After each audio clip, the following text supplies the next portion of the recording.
Module 3. Practical Challenges and Considerations in XR.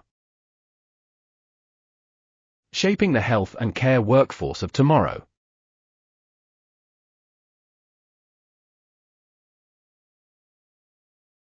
Lesson 5. Challenges and Considerations for Nurses Using VR. Welcome back. Today, we'll dive into the challenges and considerations for nurses using VR in clinical practice. As exciting and transformative as VR is, integrating it into daily nursing workflows requires a thoughtful approach. My name is January Osana, and I'll guide you through the key obstacles, practical considerations, and strategies to overcome them, ensuring a smooth and impactful adoption of VR in healthcare.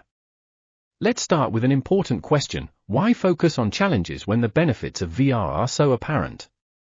The answer is simple: recognizing and addressing these hurdles early on is essential for maximizing the potential of this technology. Nurses, being on the front lines of patient care, are uniquely positioned to identify both the opportunities and the practical constraints of using VR in clinical settings. While VR offers incredible advantages, such as improving patient experiences, enhancing training, and streamlining workflows, its adoption isn't as simple as plugging in a headset and diving in. It requires thoughtful planning, adequate resources, and support from healthcare organizations. One of the most immediate challenges nurses face is the learning curve associated with VR technology. Many nurses may not have prior experience with immersive systems, making the prospect of incorporating VR into their workflow intimidating. For example, understanding how to calibrate a headset, navigate virtual environments, or troubleshoot technical issues can feel overwhelming. This can create resistance among staff, especially those who are already stretched thin with their workload. How to address it? User-friendly design. It's critical to invest in VR systems that are intuitive and easy to use, with minimal setup requirements. Many modern platforms are designed with healthcare professionals in mind, prioritizing simplicity over complexity. Training programs, providing hands-on training sessions can significantly reduce anxiety about the technology. Peer-led training, where nurses who are early adopters teach their colleagues, can be especially effective. Another common concern is how VR will fit into existing workflows. Nurses already juggle multiple responsibilities, from patient care to documentation, leaving little room for additional tasks. If VR feels like a burden rather than a help, it risks being sidelined. For example, imagine a busy ICU where a nurse needs to manage critical patients.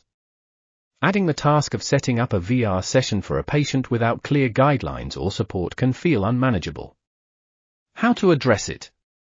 Clear protocols. Develop straightforward protocols for when and how to use VR. For instance, a nurse might use VR during specific procedures, such as vascular access or wound care, where its benefits are well documented. Team support. Encourage a collaborative approach where tasks related to VR can be shared among team members. For instance, a designated VR champion on each shift can handle setup and troubleshooting. Another challenge is patient eligibility and acceptance. Not all patients are ideal candidates for VR. Some may experience motion sickness, claustrophobia, or discomfort using the headset. Others, such as elderly patients or those with cognitive impairments, may struggle to engage with the technology.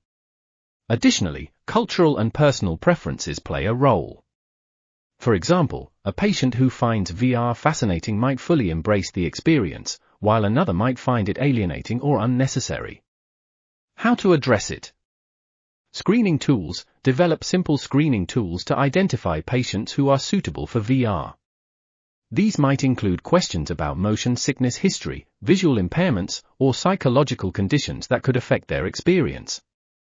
Customizable content. Offer a range of VR experiences tailored to different patient needs. For instance, calming environments for anxious patients or gamified settings for pediatric patients. Patient education. Take time to explain the purpose of VR to patients, addressing any concerns and ensuring they feel comfortable and informed. Other challenges are cost and resource constraints. The upfront costs of VR hardware, software, and training can be a significant barrier for many healthcare institutions. Additionally, ongoing maintenance and updates add to the financial burden. For example, high-quality VR headsets like the MetaQuest or HTC Vive come at a premium price. Smaller clinics or underfunded hospitals may struggle to justify the investment, particularly if the ROI, return on investment, isn't immediately apparent. How to address it? Pilot programs. Start with small-scale pilot programs to demonstrate the effectiveness of VR. Use the results to build a business case for broader implementation. Grants and partnerships. Explore funding opportunities through grants, government programs, or partnerships with VR developers. Many tech companies are eager to collaborate with healthcare providers to test and refine their products. Shared resources. Consider shared VR equipment across departments or facilities to reduce costs. The use of VR in healthcare raises important ethical and privacy questions. For instance, who owns the data generated during VR sessions? How is patient confidentiality maintained when using immersive platforms? These are critical concerns, particularly with the increasing focus on digital health privacy regulations like GDPR in Europe. How to address it? Data policies. Work with IT and legal teams to establish clear data policies. Ensuring patient information is stored and shared securely. Informed consent. Always obtain informed consent from patients before using VR, explaining what data will be collected and how it will be used. Compliance. Ensure that all VR systems and applications comply with relevant healthcare regulations and privacy standards. Finally, gaining staff buy-in can be a challenge. Without widespread support, even the most advanced technology can fail to make an impact. Resistance often stems from skepticism about the technology's benefits or fear that it will add to an already overwhelming workload. How to address it? Highlight benefits, share success stories and data showing how VR has improved patient outcomes or streamlined workflows. Involve staff early, include nurses in the planning and implementation process, allowing them to provide feedback and feel invested in the technology. Celebrate wins, recognize and celebrate early successes with VR, whether it's a positive patient outcome or a team member mastering the technology.